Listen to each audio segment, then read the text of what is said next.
Ships in the making, bound for a distant shore, world for the taking, men gone forevermore, boarding and setting sail. Sexto Continente, dirigido por el obispo de Orihuela, Alicante, Monseñor José Ignacio Munilla.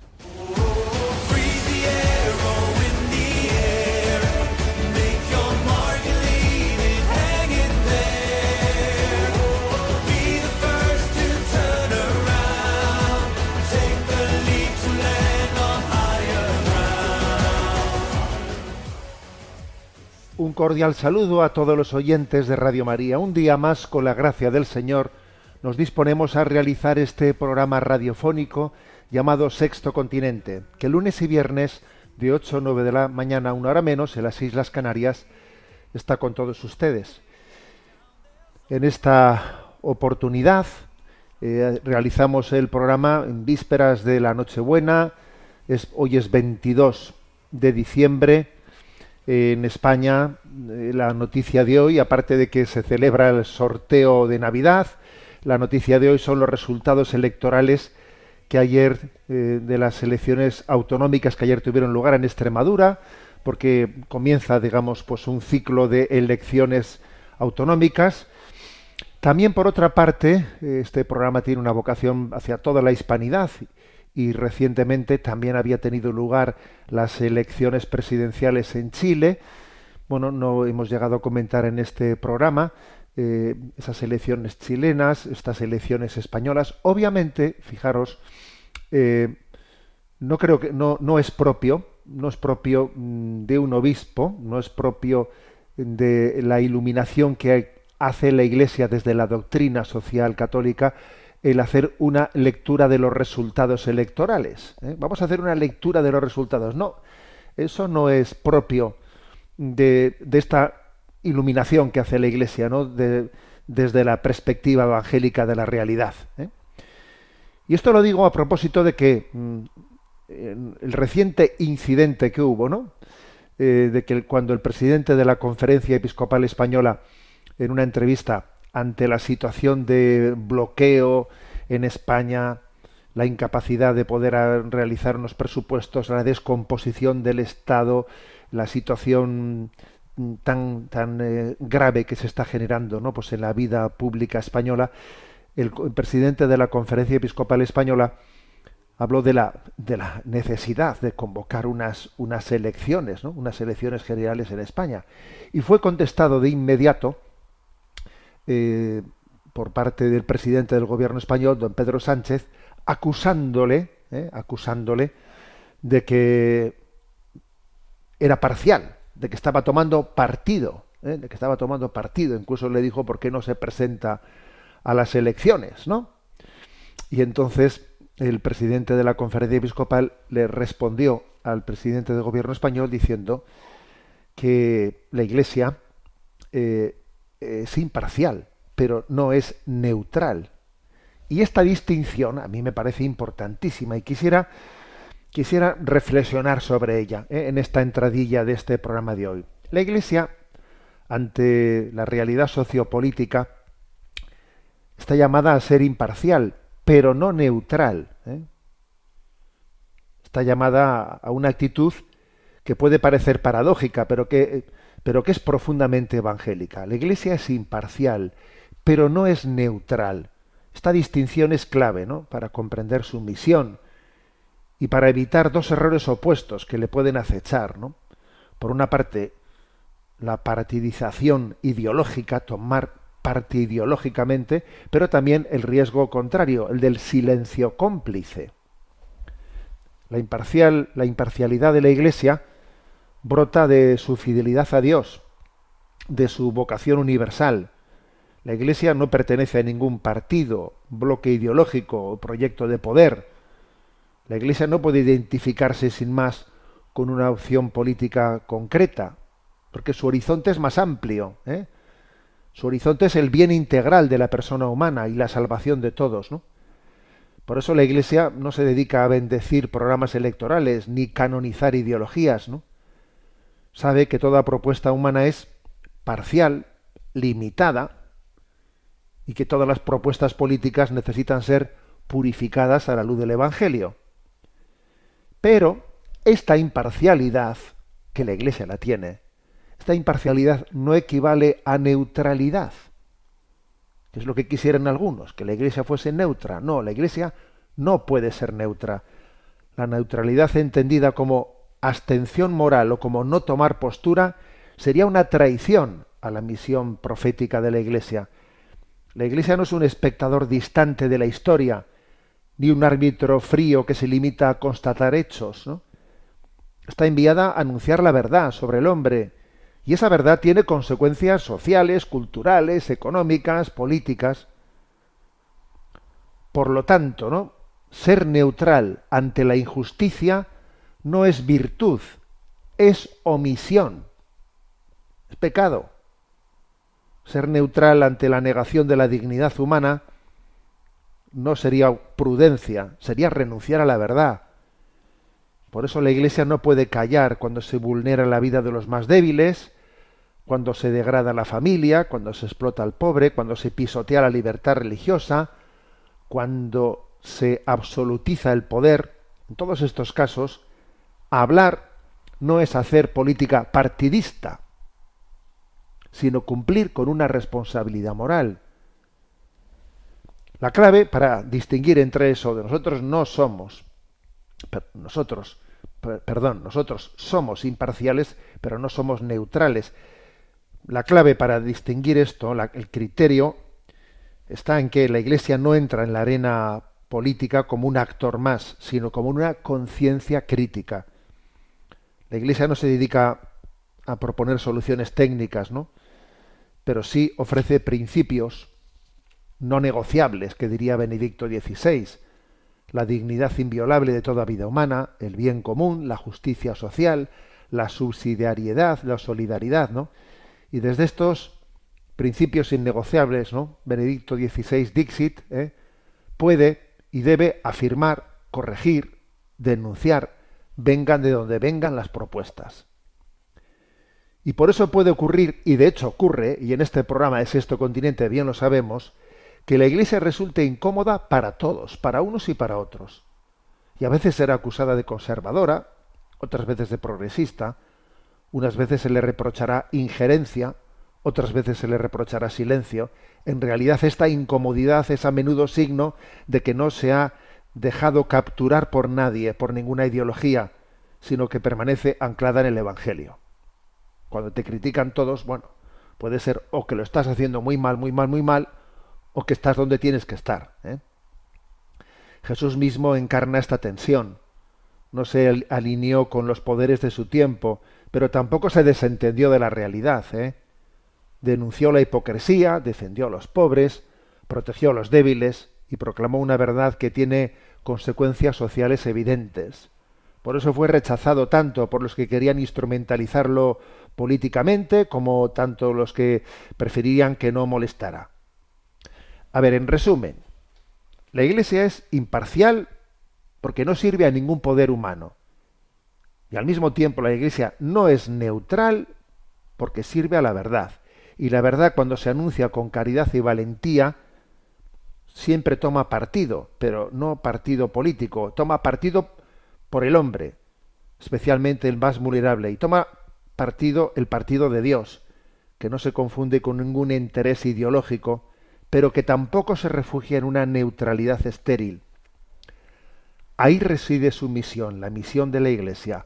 La misión de la Iglesia no es ser eco de la opinión pública, ni ser un actor político más, sino luz que discierne, sal que preserva y voz que despierta conciencias dormidas en medio de la historia.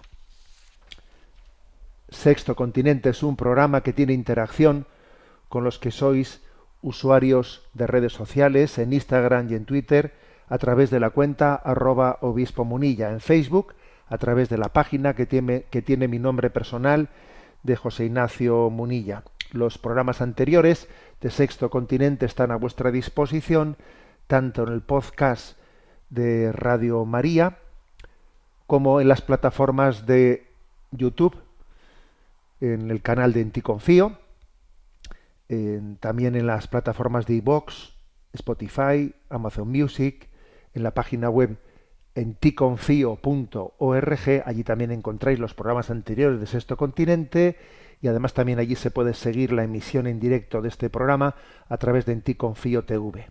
Y también allí tenéis otros muchos materiales que vamos intentando allí colocar de manera ordenada, poco a poco.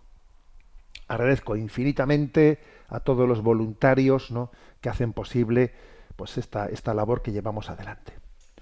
Vamos adelante en el programa de hoy, y desde esta vocación, ¿no?, que tiene este programa de Sexto Continente, voy a hablar de un fenómeno, voy a hacer un discernimiento sobre un fenómeno muy en auge en nuestros días, que es el negocio del gym.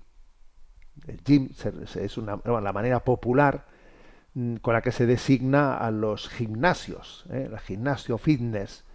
Es una industria muy en auge. Pues en los últimos años, se ha proliferado tremendamente. Ahora mismo seguro que los que me estáis escuchando dicen, es verdad, fíjate cómo han abierto aquí, además están, digamos, hechos en grandes locales, anunciados por fuera con grandes anuncios. Eso ha proliferado por doquier, como las setas, como se dice, esto ha proliferado como las setas, ¿no? Buscan estos gym, mejorar la salud, el aspecto físico, el bienestar general. Debe de ser, por lo visto, un negocio muy rentable, ¿no?, y muy diversificable. Uno entra allí y encuentra instalaciones con todo tipo de equipación de musculación, de cardio. Bueno, pues hay que si entrenamientos, se ofrecen entrenamientos personalizados que te trabajan uno a uno, programas de fitness adaptados, clases grupales especializadas, que si pilates, yoga, HIIT, zumba, boxeo. Bueno, ahí pues eso, obviamente. Bueno, también hay cuestiones referidas a la nutrición, asesoría dietética, muchas cosas, ¿no? Incluso también venta de productos, suplementos, proteínas, barras, bebidas, ropa deportiva, accesorios. Bueno, es todo un mundo, ¿no? Todo un mundo que ha proliferado grandemente, ¿no? Entonces, una reflexión sobre esta proliferación de los gym, de estos gimnasios. Obviamente, esto no es un fenómeno neutro ni meramente funcional, ¿no? Más allá de la evidente utilidad que puede tener para la salud, y yo sé que por supuesto, ¿no?, que muchas personas van a los gym, ¿no?, pues por indicación médica o por un deseo legítimo de cuidarse. Pero, a ver, una proliferación como esta, resulta difícil no ver en ella, en este crecimiento acelerado, una radiografía espiritual y antropológica de nuestro tiempo. No se abren tantos gimnasios de manera tan repentina sin que exista una demanda profunda, y esa demanda no nace solo del cuerpo, sino del corazón del hombre contemporáneo. Basta observar con atención la publicidad, ¿no?, que rodea al mundo del fitness. Cuerpos jóvenes, definidos, casi perfectos, miradas seguras, dominantes, seductoras. La publicidad no crea deseos de la nada, sino que la publicidad pone rostro a las ensoñaciones ocultas que tienen los consumidores, ¿no? En este espejo publicitario se transparenta una aspiración muy concreta: gustar, ser admirado, provocar deseo, recibir validación. Hay como una especie de sueño oculto, que dice, si yo acudo aquí, podré gustar, seré admirado, ¿no?, provocaré deseo. Aquí aparece con claridad el rasgo narcisista. El narcisista no se ama verdaderamente, no se ama a sí mismo, se contempla buscando aprobación. No cuida su cuerpo como quien agradece un don recibido de Dios, sino como quien pule un objeto para exponerlo. En ese sentido, no pocos confunden el cuidado del cuerpo con una idolatría. Se dice que se va al gimnasio por salud.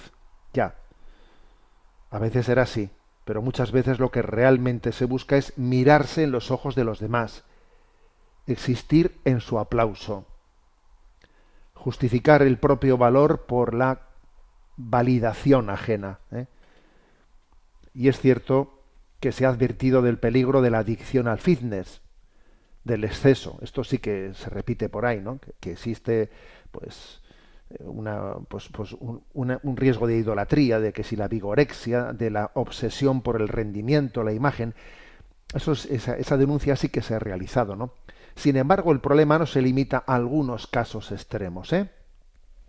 El fenómeno global apunta a algo más hondo, una crisis interior, una dificultad creciente para habitar nuestra interioridad y encontrar así una razón suficiente para vivir. Cuando el corazón está vacío, el cuerpo se convierte en un escaparate. Repito, cuando el corazón está vacío, el cuerpo se convierte en un escaparate. Resulta además profundamente paradójico que esta exaltación del cuerpo conviva con una cultura en la que al mismo tiempo maltratamos y despreciamos al cuerpo. Porque esto ocurre también, que si consumo de drogas, alcohol, sexualidad desordenada, falta de descanso, violencia contra la propia salud. Entonces, que maltratamos al cuerpo y luego vamos al gym. A ver, no estamos ante un amor auténtico al cuerpo, sino ante una relación fragmentada y contradictoria de uno mismo. El gimnasio, en muchos casos, no es la respuesta equilibrada a este autodesprecio, no, sino que es un reverso igualmente desequilibrado. No cuidarse por amor, sino exhibirse para ser deseado. Entonces, claro, resulta que estamos ante contradicciones evidentes. Maltratamos el cuerpo y luego intentamos idolatrarlo. Pero entonces, ¿en qué quedamos? Soplar y sorber al mismo tiempo no es posible, ¿eh?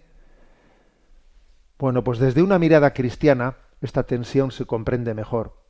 El cristianismo no desprecia al cuerpo, al contrario, lo reconoce como templo del Espíritu, como camino de comunión con los demás. Pero precisamente por eso se resiste a reducir el cuerpo a un objeto de consumo o un instrumento de autoafirmación. El cuerpo no está hecho para ser idolatrado ni explotado, sino para ser donado. Repito esto, el cuerpo está hecho para ser donado. Cuando se pierde esta clave, el cuidado corporal se desordena y ya no nace de la gratitud, sino de la inseguridad. No nace de la libertad, sino de la comparación constante con los demás, de ver el cuerpo de los demás, de verles a los demás haciendo cosas. Pues yo también tengo que imitarles. Ahí estamos. Fíjate en los escaparates, ¿no?, de esos gym, y mira qué tipologías se muestran ahí. Quizás la multiplicación de los gym nos está diciendo algo incómodo, pero necesario, que nos cuesta aceptar nuestra vulnerabilidad, nuestro límite, nuestra edad, que nos cuesta aceptarnos a nosotros mismos como somos, que tememos no valer si no somos atractivos, que buscamos fuera, en el espejo, en la mirada ajena, lo que sólo puede ser recibido dentro, en la experiencia de ser amado sin condiciones. A ver, que cuidar el cuerpo es bueno, pero convertirlo en un ídolo es una trampa. Entre ambos extremos se juega una de las grandes batallas espirituales de nuestro tiempo, Y esta reflexión nos deja ante una pregunta decisiva. ¿ante quién vivimos? ¿Ante quién? ¿Eh? Porque en el fondo toda vida humana se desarrolla ante una mirada. El problema no es vivir bajo una mirada, que eso es inevitable, sino elegir mal a quién entregamos el derecho de mirarnos y de evaluarnos. Claro, eso es como cuando a un niño le importa más cómo le miren unos compañeros de clase que cómo le miren sus padres. Pues tienes un problema, ¿sabes? A nosotros, mutatis mutandis, nos pasa lo mismo, ¿no? Una de las grandes esclavitudes de nuestro tiempo es vivir ante los ojos de los demás. El aplausómetro, permitidme que aquí nos inventemos una palabra, el aplausómetro se ha convertido en tribunal supremo. Los likes, el reconocimiento social, la aprobación del grupo, la imagen proyectada, ¿no? Cuando esto ocurre, cuando tú vives ante la mirada del aplausómetro, la vida deja de ser vocación y se transforma en escenificación. Ya no se vive para ser fiel, sino para resultar atractivo. No se vive para la verdad, sino se vive para la aceptación. Y estás perdido, majo. Tu vida ya no es una vocación, es una escenificación. Estás actuando ante los demás. Frente a esto, el cristianismo propone una revolución silenciosa y liberadora. Vivir en la presencia de Dios. Esto sí que es liberador, señores. No se trata de huir del mundo, ni de despreciar a los demás, sino de desplazar el centro. A ver, ¿dónde está mi centro? Mi centro, mi público, no es la multitud, ni siquiera un círculo cercano. Mi público es Dios. Y Dios, a diferencia del mundo, no mide, no te compara con los demás. Dios mira el corazón y te quiere como eres y te sueña en santidad. Dios te ama como eres y te sueña santo. Y por eso el ideal cristiano puede expresarse con esta frase tan sencilla como profunda, que yo suelo repetirla de vez en cuando. La dije también en la homilía de mi entrada en esta diócesis en la que estoy actualmente, ¿no?, de Orihuela, Alicante. Una frase que yo me gusta repetir. Baila como si nadie te estuviese mirando. Que esto no es una invitación al individualismo, no, sino es una invitación a la libertad interior. Es vivir sin la tensión de agradar, sin la obsesión por el resultado, sin el miedo al juicio ajeno. Cuando Dios es tu público, ya no necesitas espectadores. Porque tu vida no es un espectáculo, sino una ofrenda. Repito, cuando Dios es tu público, entonces tu vida no es un espectáculo, es una ofrenda. Vivir coram Deo, en latín, ¿no?, vivir ante Dios, ante el rostro de Dios, cambia radicalmente la lógica de la existencia. La pregunta ya no es ¿qué pensarán de mí?, sino ¿esto le agrada a Dios? La pregunta ya no es ¿cómo quedo yo delante de los demás?, sino la pregunta es ¿soy fiel? ¿Soy fiel?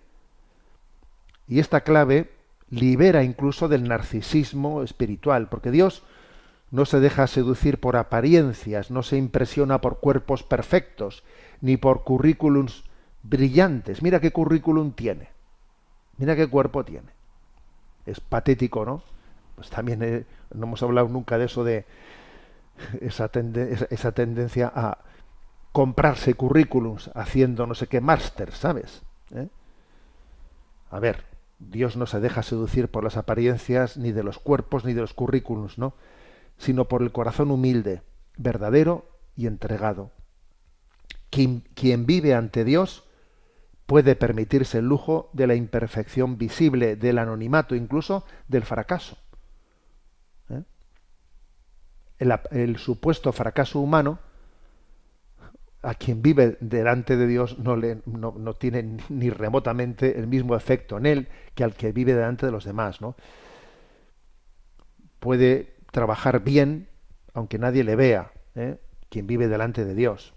amar sin reconocimiento, servir sin aplauso. Y paradójicamente, solo entonces la persona empieza a unificarse interiormente, deja de dividirse entre lo que es y lo que aparenta ser. Jesús fue muy claro, ¿no?, a este respecto.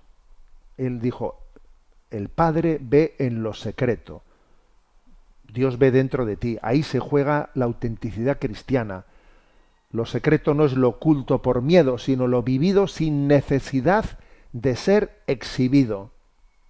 Por eso Jesús dijo que no se entere la mano derecha lo que hace la izquierda. Lo importante es lo que tú vives sin necesidad de ser exhibido. Tu oración, tu caridad, tu sacrificio, el trabajo bien hecho. Todo cobra verdadero valor cuando no necesita escaparate. Creo que esto es clave, ¿eh? Cuando no necesita escaparate, entonces las cosas cobran su verdadero valor. En una cultura obsesionada con la imagen, vivir en la presencia de Dios es un acto profundamente contracultural. Es decir, con tu propia vida no necesito gustar para existir. No necesito ser admirado para valer. Me basta saber que soy mirado con amor por Dios. Me basta saber que Dios me ama. Me basta. Yo no necesito gustar para valorarme a mí mismo. Y por eso no se puede baila como si nadie te estuviese mirando, como si solo Dios fuese tu público, porque lo hacemos no para seducir, no para provocar aplausos, no para ganar miradas, sino por alegría. ¿Por qué bailas tú? Porque estoy alegre, por alegría, por gratitud, por libertad, porque cuando Dios es tu público, la vida deja de ser un escenario para convertirse en un camino de verdad. Es que nuestra vida no es un escenario. Y hoy en día, con esto de las redes sociales, tenemos un peligro grandísimo de que nuestra vida sea un escenario. A ver, cámaras, acción. Estás actuando delante de los demás. A ver, nuestra vida es un camino de verdad, ¿no?, que nos conduce hacia ese proyecto que Dios tiene pensado para cada uno de nosotros. Bueno, vamos adelante. Y como hemos dicho muchas cosas dignas de rumiar y de reflexionar, vamos a tener nuestro momento oracional, en este momento en el que ya se acerca la natividad del Señor. Sabéis que en esta casa, en Radio María, se toma muy en serio eso de que los villancicos se comienzan a cantar a tope, pues cuando nace el Señor, ¿no? Antes, en el tiempo de Adviento, en esta casa, en Radio María, no se cantan villancicos, más bien son cantos preparatorios para el nacimiento de Jesús. Esto, la verdad es que no habrá una radio en la que se canten más villancicos, llegado el momento, pero en la que se respete más el espíritu del Adviento, Entonces, como esto es así, pues he elegido un canto, Maranatá, ven, ven Señor Jesús, de Marco Frisina. Esto que vamos a escuchar no es un villancico, pero introduce de lleno en la espera del Señor que viene. Es un anhelo de un nacimiento. Maranatá, ven. Tiene un tono orante, sobrio, profundamente bíblico, y sitúa nuestro corazón en actitud de vigilancia y de esperanza, ¿no? Bueno, vamos a orar, pues diciendo: Maranatá, ven Señor Jesús. Y mientras tanto, mientras que escuchamos este canto y ahora oramos con él, están abiertas todas las líneas telefónicas en la campaña de Radio María, para el sostenimiento de Radio María. El lema de la campaña, lo dije anteriormente, es Camino de Belén, todos uno en Jesús y María.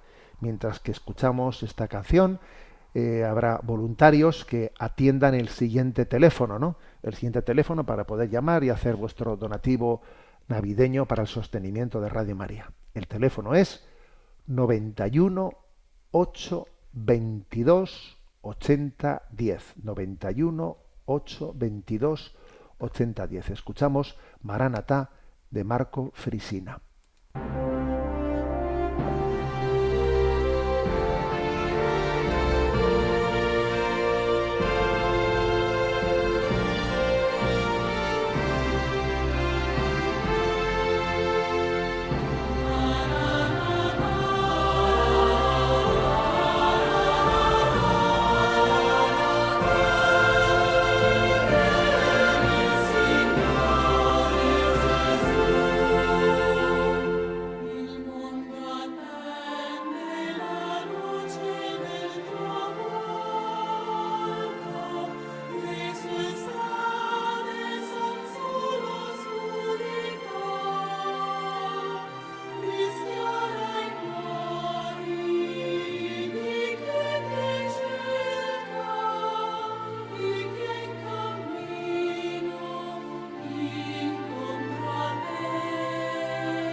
Maránata, ven Señor Jesús.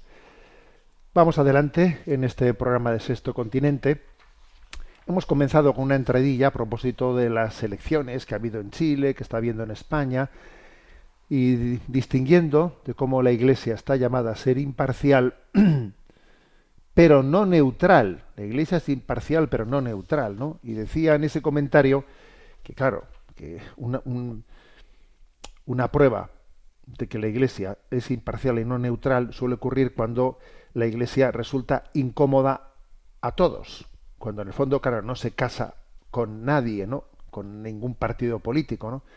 Entonces a veces es acusada de conservadora y otras veces de progresista, de derechas, de izquierdas. Unas veces se le reprocha por injerencias, otras veces de que se ha quedado en silencio, o sea que resulta incómoda, ¿no? Porque claro, porque en el fondo no se ha dejado capturar por ninguna ideología, ¿eh? Bueno, voy a poner un caso concreto, un caso concreto, primero referido, ¿no?, a Estados Unidos y luego referido a España, ¿no? Bueno, pues esta semana se ha hecho público el hecho de que pues desde el gobierno de Trump, pues se ha hecho público por parte del secretario de Salud, Robert Kennedy, que se toman medidas, ¿no?, para restringir la atención médica para los menores transgénero.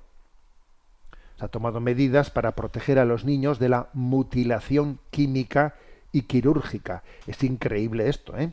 Pero esto es así. Esto no es una broma, ¿eh? Entonces, el gobierno Trump ha intervenido diciendo esto lo vamos a cortar, ¿no? Han introducido fuertes restricciones a la atención médica relacionada con el proceso de cambio de género en menores de 18 años, rechazando los procedimientos de reasignación de sexo, ¿no?, prohibiendo que haya subvenciones públicas para financiar estos tratamientos, ¿no? Por ejemplo, ¿no?, hay mucha letra pequeña. Entre las acciones de la administración se incluyen también cartas de advertencia a 12 fabricantes de fajas para el pecho, utilizadas, que en sí tenían que ser utilizadas en la recuperación de mastectomías relacionadas con el cáncer, pero que muchas veces son utilizados por los adolescentes, pues transgénero, que intentan, ¿no?, pues eliminar sus pechos, ¿no?, con ese tipo de fajas pensadas para las mastectomías, ¿no? Cosas increíbles, ¿no? Entonces, se han tomado disposiciones para evitar la comercialización ilegal de esas fajas, ¿no?, a los menores con disforias de género. Y el secretario de Salud, ¿no?, del gobierno de Trump ha insistido en que están trabajando para revertir lo que la administración de Joe Biden había hecho de incluir la disforia de género dentro de la definición de discapacidad, ¿no?, que así lo habían incluido ellos para asistirla, ¿no? El Departamento de Salud ha emitido un comunicado para informar a los proveedores médicos, las familias, los responsables políticos, que la evidencia actual no respalda las afirmaciones de que los bloqueadores de la pubertad, las hormonas de reasignación de sexo, las cirugías sean tratamientos seguros y efectivos para la disforia de género de niños y adolescentes, diciendo esto es un timo, nosotros vamos a cortar con esto, ¿no? Entonces, ¿qué es lo que ha dicho la Iglesia a este respecto? Pues ha aplaudido con las orejas si es necesario, ¿no? Monseñor Robert Barron, que es, digamos, el obispo responsable de la Conferencia Episcopal Española del Comité de Laicos, Matrimonio, Vida Familiar y Juventud. Él también es muy conocido por su presencia en redes sociales, pero en concreto, él hablando, ¿no?, desde esa responsabilidad de esa comisión de la Conferencia Episcopal Española, ha aplaudido esta medida, ¿no? La ha aplaudido. Pero al mismo tiempo, la Conferencia Episcopal estadounidense, se ha pronunciado sin complejos, y de forma unánime también, pues contra la política del gobierno de Trump de deportaciones indiscriminadas, ¿no? Contra eso que está ocurriendo, porque resulta que en este año se han como quien dice, detenido y deportado. Casi se ha hecho una especie de caza del hispano en situación irregular. Caza del hispano en situación irregular en Estados Unidos, señores, ¿no? Entonces han sido 527.000 personas las que han sido detenidas y deportadas. Entonces, a ver, obviamente algo tan indiscriminado no es prudente, ¿no? O sea, es imprudente, porque se crean unas crisis humanitarias que tú no eres ni consciente de las crisis humanitarias que estás generando. Y obviamente la Iglesia no niega, sino que afirma el derecho-deber de las autoridades para regular legalmente las migraciones. Pero claro, es que existe una diferencia moral esencial entre deportar a delincuentes y deportar a una familia que solo intenta ganarse la vida. Como también existe una diferencia esencial entre un trato humanitario y un trato vejatorio, ¿no? Entonces, pues también la Conferencia Episcopal Estadounidense ha dicho al mismo tiempo, ha aplaudido las medidas para cortar ese apoyo a la mutilación química y quirúrgica de niños y adolescentes, y al mismo tiempo también ha criticado con fuerza estas deportaciones indiscriminadas. ¿Por qué? Pues por la lógica evangélica. Por la lógica evangélica. O sea, la lógica evangélica pues no se casa con nadie, ¿sabe usted? Bueno, y en España pues hemos tenido también esta semana un episodio, o la semana anterior, un episodio que también ha tenido mucha trascendencia, ¿no? Que es el episodio del desalojo de un edificio conocido como B9 en Badalona, en Cataluña. Este B9 es una gran nave que fue un instituto y que, bueno, pues después de que había sido abandonado en su utilización, pues acabó siendo ocupada por cientos de inmigrantes en situación ilegal, Incluso ha llegado, por lo visto, a albergar hasta 400 personas. Como es de suponer, entre esas 400 personas habrá habido de todo. Habrá habido personas en situaciones de riesgo humanitario, y habrá habido también delincuentes, y habrá habido personas que se drogan, habrá habido de todo. Pero la noticia ha sido pues que se ha tomado la disposición de hacer un desalojo todos a la calle, ¿no? Entonces, vamos todos a la calle, esos cientos de personas son expulsadas a la calle, salgan de aquí. Bueno, y aquí ahora en pleno invierno vamos a la calle. ¿Y qué?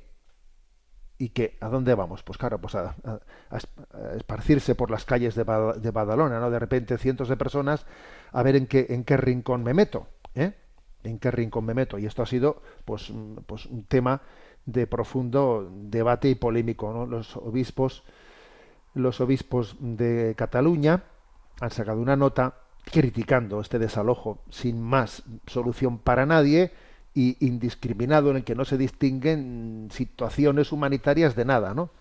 Tomado además en pleno invierno, cuando justamente, ¿no?, pues entraba el invierno en España, y justo cuando vienen las fiestas de Navidad, pues venga, pues todos a la calle. Pues la Conferencia de Obispos de Cataluña ha hecho una declaración muy crítica, y el presidente de la Conferencia Episcopal Española se ha unido también a esa crítica, y obviamente también nosotros nos unimos a esa crítica, ¿no?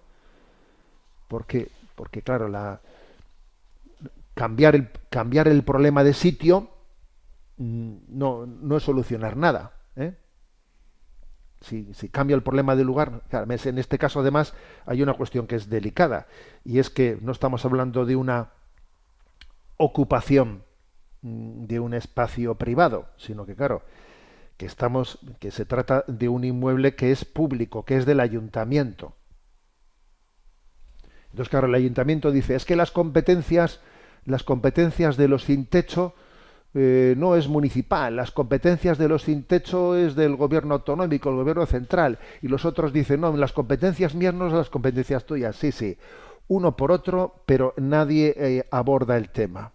Claro, Estamos hablando de que se ha desalojado de un edificio público y las administraciones públicas son las que tendrían que ofrecer una solución, ¿no? Para un problema como este. Y además, para más INRI, se están produciendo ahora situaciones pues muy duras de esas personas que han sido expulsadas, porque cuando en algunos lugares, pues en algunos incluso también lugares parroquiales, etcétera, se han acogido a algunas de esas personas, pues ha habido movimientos vecinales, bueno, no sé si llamarles vecinales o que también habrán sido instigados, ¿no?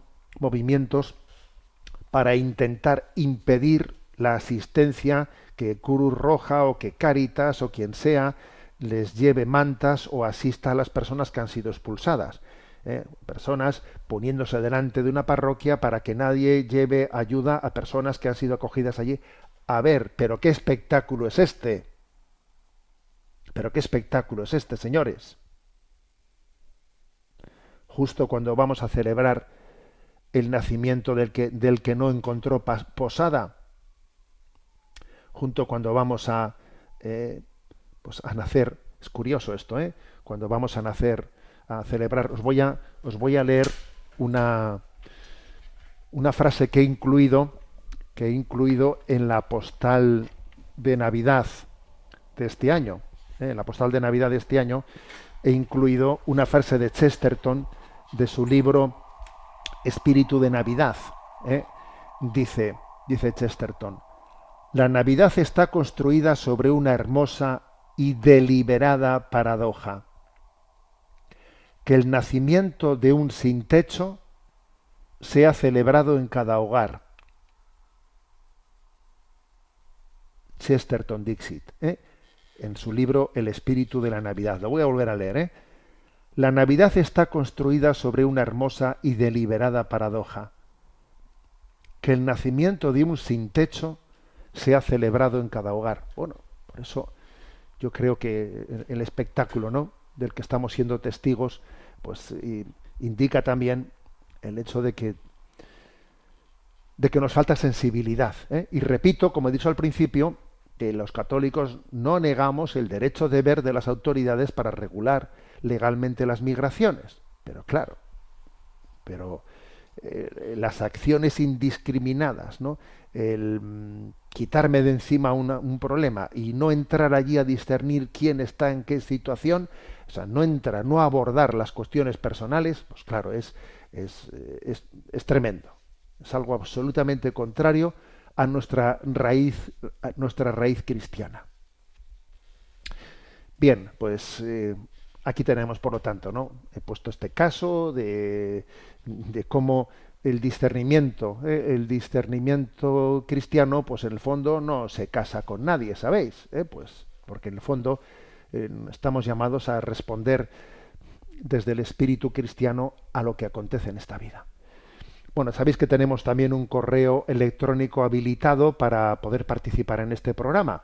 Ese correo es sextocontinente@radiomaria.es, sextocontinente@radiomaria.es. Allí podéis allí escribir para presentar vuestras preguntas o comentarios, y ahora vamos a introducir algunos de ellos. Y aprovecho para decir que en este tramo final del programa siguen algunos voluntarios atendiendo el teléfono para quienes quieran participar en la campaña de sostenimiento de Radio María de Navidad. El teléfono al que podéis llamar es 91 822 8010. 91 822 8010. Y vamos a pedir desde la emisora que nos presenten algunas de las preguntas que nos han llegado. Buenos días. Muy buenos días, monseñor. Miguel de Paulis, desde San Sebastián, escribe: buenos días. En relación al último programa del día 12 de diciembre de Sexto Continente, en el que nos congratulábamos con la buena noticia de la absolución en el juicio de los 21 pro vida acusados por rezar de forma exquisitamente pacífica delante del abortorio de Ascavide en Vitoria, comentar que yo mismo fui testigo de esa situación estando rezando frente a la clínica de Ascavide de San Sebastián, y que el único acoso que presencié fue el que nos sometían denuncian los grupos organizados de proabortistas que con pancartas y vociferando se situaban delante de nosotros.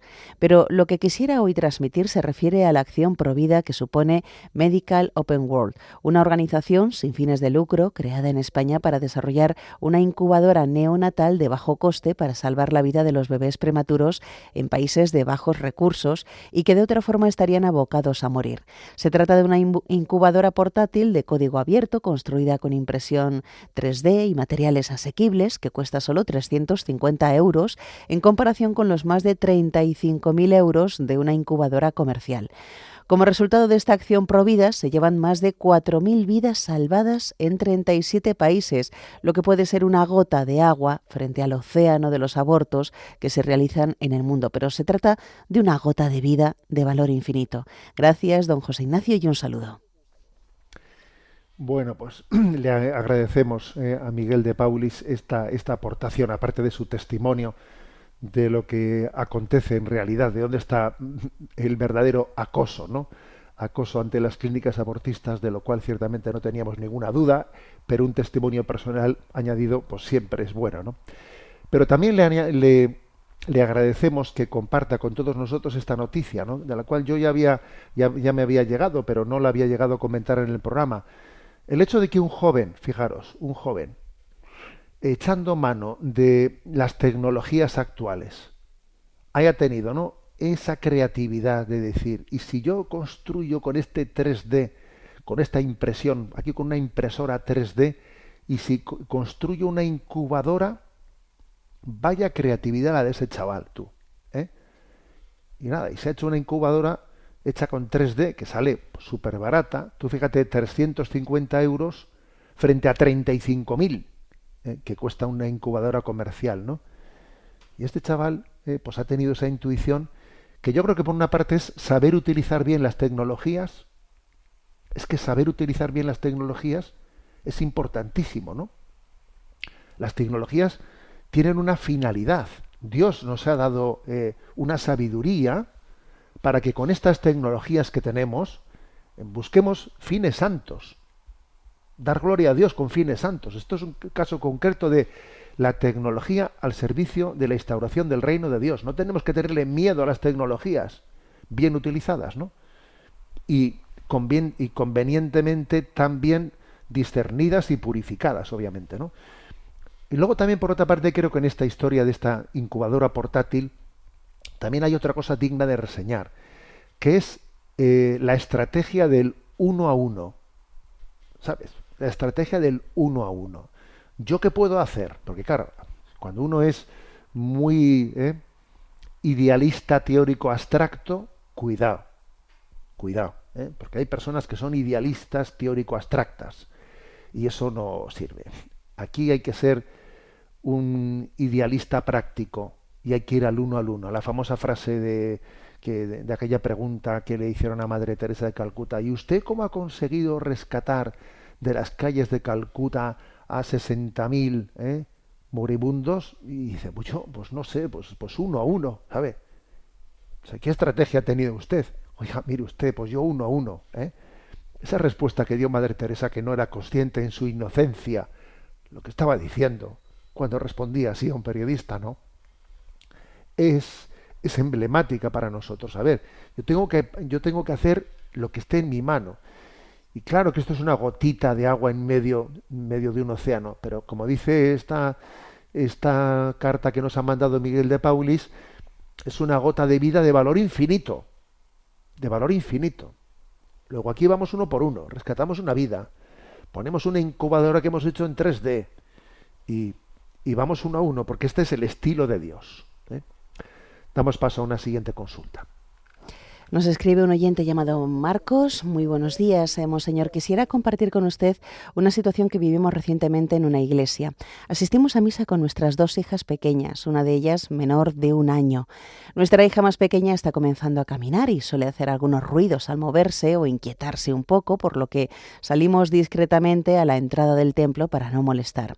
Aún así, cuando mi esposa fue a comulgar, el sacerdote la reprendió, algo que nunca nos había sucedido y que nos dejó muy sorprendidos confundidos y dolidos. Al terminar la misa intentamos hablar con él para aclarar lo ocurrido, pero volvió a mostrarse desaprobador, incluso al ver que mi esposa estaba llorando. Nosotros creemos firmemente que los hijos deben crecer en la fe participando en la misa, aunque a veces puedan incomodar un poco, y siempre hemos sentido que la Iglesia es un lugar de acogida para las familias. Quisiéramos saber cuál es la orientación pastoral adecuada en estos casos y cómo debemos actuar. Bueno, pues este correo, yo creo que a lo largo de los años de Sexto Continente, que ya son muchos, es un correo recurrente, es un tipo de situación recurrente, ¿eh? Entonces, ¿yo qué es lo que creo? Pues que no deben asustarse los padres y que deben de continuar y que deben de ir con sus niños a la iglesia a pesar de que tengan el riesgo de poder pasar algún mal trago. No deben de dejar de ir con sus niños a la iglesia, ¿eh? Y cuando a uno le toca a una situación pues un poco incómoda de humillación como esta que les ha pasado, pues ofrecer esa humillación a Dios, intentar al sacerdote hacerle ver lo que uno en conciencia entiende, ¿no?, que está haciendo, que él se dé cuenta que el sacerdote, el gran esfuerzo que hace una familia para educar a los hijos, pero no dejar de asistir, no dejar de hacerlo, porque eso sería, sería lo fácil, y sería aquello en lo que se frotaría las manos el maligno. A los niños hay que enseñarles desde el principio el misterio de Dios. Lo que decía el Papa Francisco, la fe se transmite con la leche materna. Entonces, yo recuerdo, ¿no?, esos recuerdos vagos que tiene uno de que cuando tú entrabas en una iglesia y veías que tus padres de repente hablaban de una manera, pues misteriosa, porque estaban ante un misterio trascendente, eso a ti te empezaba a introducir en un misterio. Que luego hay niños revoltosos, pues ya lo sabemos, ¿eh? Por lo tanto, lo propio es, pues bueno, pues cuando los niños son muy revoltosos, como la propia oyente ha dicho, pues me pongo cerca de la entrada para que si en algún momento la cosa pues se está saliendo de madre, salgo con el niño fuera un rato y luego vuelvo a entrar. Bueno, pues uno tiene que ver cómo administra eso, ¿no? Cómo administra. Pero creo que no debe de dejar de asistir. Y dejar de decir, usted no tiene obligación de venir a misa en esta situación. A ver, quien recurre a eso, verdaderamente creo que me parece triste y penoso. Y me parece triste y penoso que no tengamos más paciencia y que en el fondo nos estemos sumando también al Only Adults, ese famoso en el que hay restaurantes solo para adultos, hoteles solos para adultos, ahora vamos a hacer iglesias solo para adultos. No te fastidia, ¿eh? A ver, y obviamente no, pues yo creo que y cuando a veces los sacerdotes, ¿no?, tenemos el problema, es que si un niño llora yo me desconcentro. Oye, pues a ver, vamos a ver, ¿por qué no nos ponemos en presencia de Dios? Nos ponemos en presencia de Dios y las cosas las veremos de otra forma, ¿no? Yo siempre suelo, cuando hablo de este tema, suelo poner un ejemplo que me conmovió, ¿no? Leyendo la historia de Falcon Melbourne, bueno, no soy capaz de decir el nombre de un periodista de la BBC que se convirtió al catolicismo en Calcuta, ¿no?, en aquellos años de la Madre Teresa. Él era anglicano, pasó a la Iglesia Católica habiendo conocido a Madre Teresa y le invitó a Madre Teresa de Calcuta, le invitó a un sábado por la mañana al día de la ceremonia de su ingreso en la Iglesia Católica. Madre Teresa le dijo, no sé si podré ir, pero si puedo voy y tal. Bueno, llegó el sábado por la mañana y él ve que Madre Teresa no había acudido, comienza la ceremonia, ¿no? Pero con la ceremonia comenzada llega Madre Teresa, pero que además no venía sola, sino que venía con un grupo de niños discapacitados allí de Calcuta, que había recogido de no sé qué sitio, iba con ellos y los metió con ellos a la iglesia en la que estaba teniendo lugar esa ceremonia. Un montón de niños discapacitados que algunos gritaban, metían ruido. Claro, cuando este hombre vio a la Madre Teresa y le había preparado su ceremonia con todo el cariño, dijo, madre mía, esta mujer me va a arruinar la ceremonia. Y de repente, todo eran ruidos, chillidos de los niños. Él miró a la Madre Teresa y cuenta, ¿no?, en su autobiografía, y vio que ella estaba absolutamente concentrada rezando de rodillas, ¿no? Y para ella era como si esos niños que le rodeaban eran ángeles que cantaban y bailaban delante de Dios y no le distraía ni un ápice. Entonces este periodista dijo, ¿y yo? ¿Qué voy a hacer yo? Pues yo lo mismo que ella. Yo me meto en esta ceremonia y a mí estos niños no me distraen ni un ápice, son ángeles de Dios. Pues eso, sabéis, ¿no? Ese testimonio yo lo suelo siempre referir para que sepamos vivir en presencia de Dios sin que cualquier cosa nos distraiga. Me despido con la bendición de Dios Todopoderoso. Padre, Hijo y Espíritu Santo, descienda sobre vosotros. Alabado sea Jesucristo.